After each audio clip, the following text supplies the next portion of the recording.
this video, as you can see from the groove at the beginning, we're going to take the ghost notes we learned and the technique we learned from the last video and put it into these exercises where we can play funk grooves and different styles of grooves, utilizing this concept to get a really nice roll and flow to some of your grooves.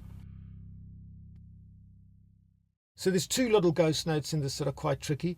There's a little double tap that comes between and then on the hi-hat, and then there's a backbeat with a ghost note after it, like we did in the last lesson. You've got a ghost note between the hi-hat and then on the hi-hat, so it sounds like this. So that's a great exercise to practice. Once you're comfortable with that exercise, the next one to do is the backbeat, so you land exactly with the hi-hat and then you play a note between the hi-hat, so it sounds like this.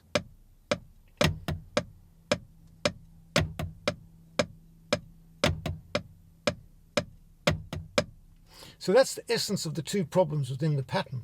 So let's take that onto the kit now, have a look at the text going underneath the video and see if you can work out how to play the beat and groove along with me.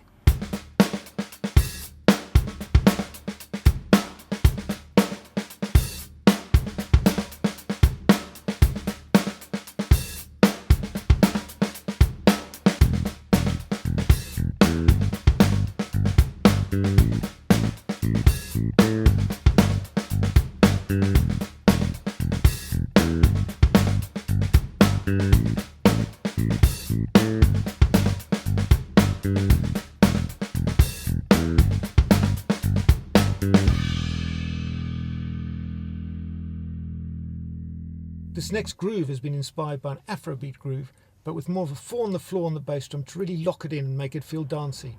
There's one main ghost note issue with this, and that is there's 3 notes in a row and you're pulling out the center note as the backbeat. And this is basically this pattern. So it's quiet, loud, quiet, quiet, loud, quiet. Now we covered this in the last lesson, and again against the basic 8th note, sounds like this.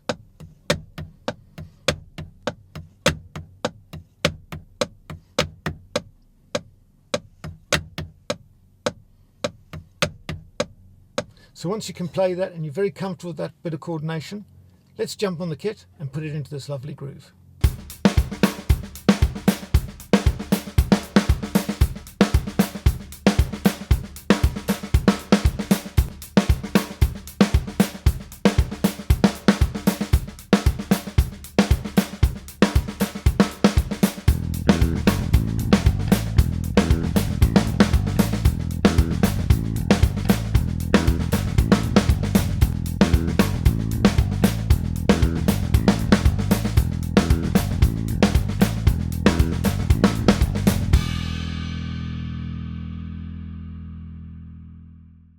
This pattern is a 6/8 pattern. It's sometimes used in slow 12-bar blues or really slow sort of rolling swampy funk. It'll sound great in as well. Now the backbeat is going to have that little double where we hit the accent and then there's a quiet note. And that gives it the rolling feel. When we add all the other 16ths in quietly between the hi-hat, it sounds like this, the hand coordination.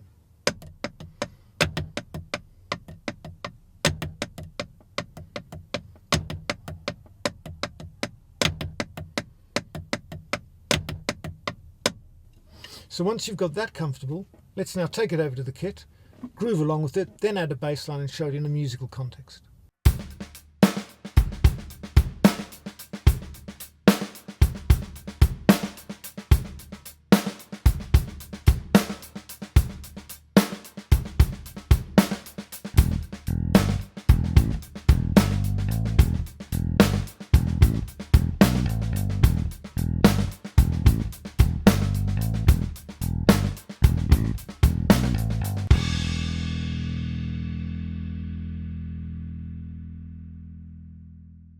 Here's another 6/8 pattern that's got a lot of ghost notes in it that gives it a lovely rolling feel. The backbeat has got a little flutter on it, so it's got an accent and then a quiet note after, like we did in the earlier lessons. There's also another problem with the ghost notes, which is also putting a little double in that goes between the hi-hat and then together, and it's all quiet.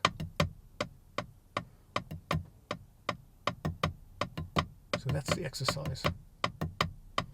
Once you're comfortable with that, we put the whole pattern together.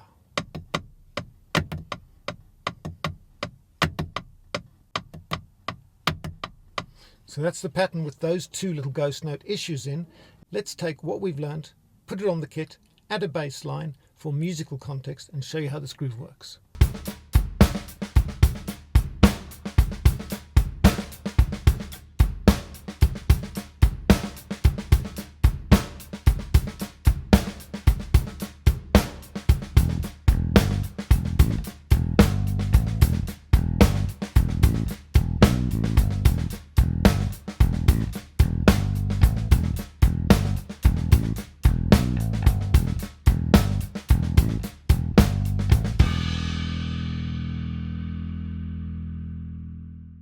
Here's a great little groove inspired by Steve Jordan. It's not exactly what he plays, but it's got that sort of swung feel, not quite as heavily as he swings it, but it's taken the 16th to 8th notes and just swung them a little bit, so they've got a little bit more of a shuffle to them.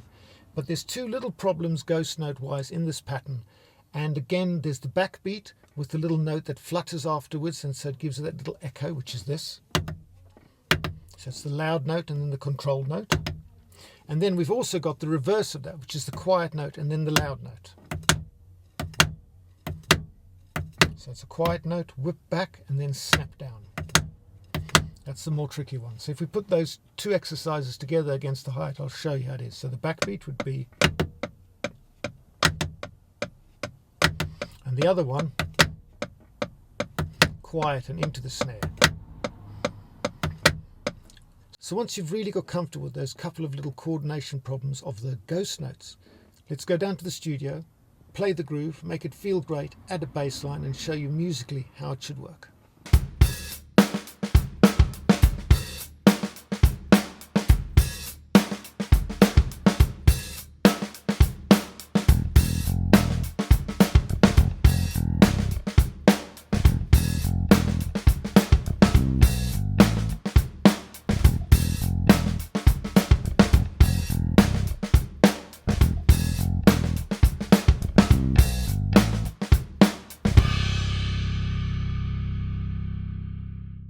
This next groove is going to show you how to play a drop section in a song, but using ghost notes and putting the bass drum on the 2 and 4 to put a bit more space into the section. If the bass is sustaining more, the keys are sustaining more, you don't have to be bashing away on the 2 and 4 with the snare drum.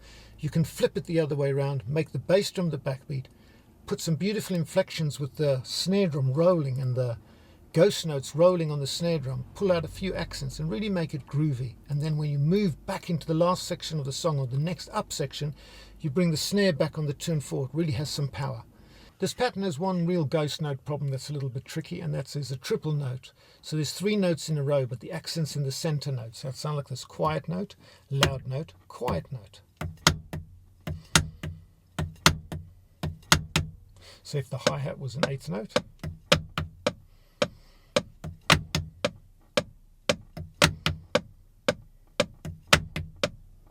quiet note, loud note, quiet note. Once you're comfortable with that, and also getting the feel of leaning the bass drum into the 2 and 4, so the 2 and 4 really feels like the solid backbeat, then you can put all the other ghost notes you will see on the pattern that I'm playing on the kit, and we'll also add a few bass drum variations just to make it a little bit more funky. So let's take this concept, throw it onto the kit, add a bass line for musicality, and let's groove and enjoy this one.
Now that you've worked your way through all these different styles of grooves with 16th note ghost notes, take this technique, take these exercises and this feeling and this roll and this lovely texture, Put it into the beats you know that feel deep inside your heart. Add it to all of them.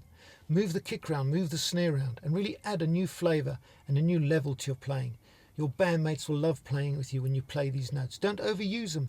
Use them gently, use them subtly, but just use them to make that groove roll. And honestly, you will get real results with this technique.